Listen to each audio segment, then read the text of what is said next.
മുഗൾ രാജാക്കന്മാർ നടപ്പിലാക്കിയ ഒരു നികുതിയായിരുന്നു ജിസ്യ. ഹിന്ദുക്കൾക്കെതിരെയായിരുന്നു ഇത് പ്രയോഗിച്ചത്. ഹിന്ദുക്കൾ മാത്രമായിരുന്നു ഇതിൻ്റെ ഇരകൾ. ഹിന്ദു സ്ത്രീകളെ പല തട്ടുകളായിട്ട് തിരിച്ച് അവർക്ക് വിവേചനം കാണിക്കുകയും ഒക്കെ ചെയ്തിട്ടുണ്ട് മുഗൾ രാജാക്കന്മാർ. എല്ലാവരും ഒരുപോലെ ആയിരുന്നു എന്നല്ല പറയുന്നത്. അക്ബറിൻ്റെ കാലഘട്ടമായിരുന്നു കുറച്ചുകൂടി മെച്ചപ്പെട്ട ഒരു കാലഘട്ടം എന്ന് മുഗൾ സാമ്രാജ്യ ചരിത്രം പരിശോധിക്കുമ്പോൾ നമുക്ക് മനസ്സിലാകും. ഔറംഗസീബാണ് ഏറ്റവും അധികമായിട്ട് ശരീഅത്ത് നിയമത്തിലൂടെ നമ്മുടെ രാജ്യത്തെ വ്യവസ്ഥകളെയൊക്കെ, സംസ്കാരത്തെയും കലയെയും ഒക്കെ തകർത്തുകൊണ്ട്, ക്ഷേത്രങ്ങളെ തകർത്തുകൊണ്ട്, ആചാരങ്ങളെ തകർത്തുകൊണ്ട് ഭരിച്ച ഒരു മുഗൾ ഭരണാധികാരി എന്ന് പറയുന്നത് ഔറംഗസീബാണ്. ഔറംഗസീബിന് വന്ന ജഹാംഗീറും ഷാജഹാനും ഒക്കെ മാന്യന്മാരായിട്ടുള്ള രീതിയിൽ തന്നെയാണ് ഭരിച്ചത്. പക്ഷേ ഔറംഗസീബിൻ്റെ കാലഘട്ടം ശരീഅത്ത് മതപരമായ ഒരു രീതികൾ പിന്തുടർന്ന എന്ന് പറയുമ്പോൾ മതം, കിതാബ് തലയ്ക്ക് പിടിച്ച ആൾക്കാരായിരുന്നു അവർ എന്ന് നമുക്ക് മനസ്സിലാക്കാം. അക്ബർ ഒഴികെ ജഹാംഗീറും ഷാജഹാനും ഒക്കെ കുറച്ച് മാറ്റി നിർത്തപ്പെടാവുന്ന ചക്രവർത്തിമാർ തന്നെയായിരുന്നു. എന്തിനാണ് ഇപ്പോൾ ഈ പ്രബോധനത്തിലൂടെ നമ്മുടെ ജനം ടി വിയെ ഇവർ ആക്രമിക്കുന്നത്?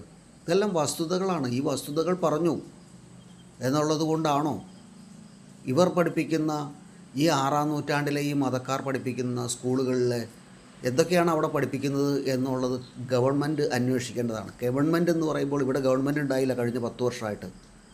അപ്പോൾ നമ്മുടെ കേന്ദ്ര ഗവൺമെൻറ് ഇത് അന്വേഷിക്കേണ്ടതാണ്. കേന്ദ്ര ഗവൺമെൻറ് അന്വേഷിക്കുക എന്ന് പറയുമ്പോൾ NIA അന്വേഷിക്കണം, റോ അന്വേഷിക്കണം. ഇത് വെറുതെ വിടാൻ പാടില്ല.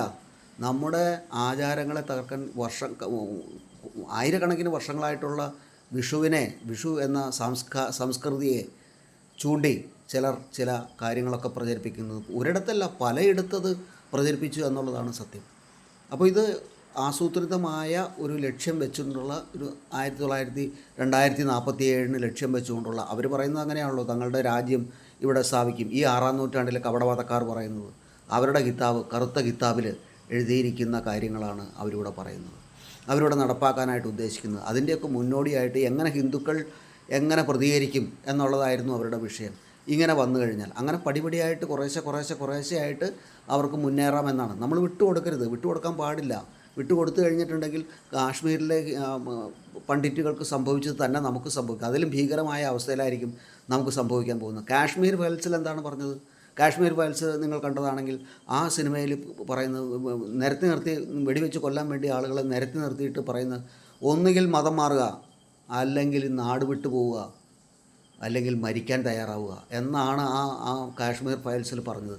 അത് തന്നെയാണ് ഇവിടെ നടപ്പാക്കാനായിട്ട് പോകുന്നത്. അപ്പോൾ ഇവർ നടത്തുന്ന ഈ വിദ്യാഭ്യാസ സ്ഥാപനങ്ങളിൽ എന്താണ് നടക്കുന്നത് എന്നുള്ളതിനെക്കുറിച്ച് നമുക്കറിയണം, നമുക്ക് അറിയാനുള്ള അവകാശമുണ്ട്. അങ്ങനെ പല തട്ടിൽ വിദ്യാഭ്യാസം വേണ്ട. ഇവിടെ എല്ലാം ഏകരൂപത്തിൽ തന്നെ പോകണം. ഇവിടെ ഏകീകൃത സിവിൽ കോഡ് നടപ്പാക്കുക തന്നെ വേണം.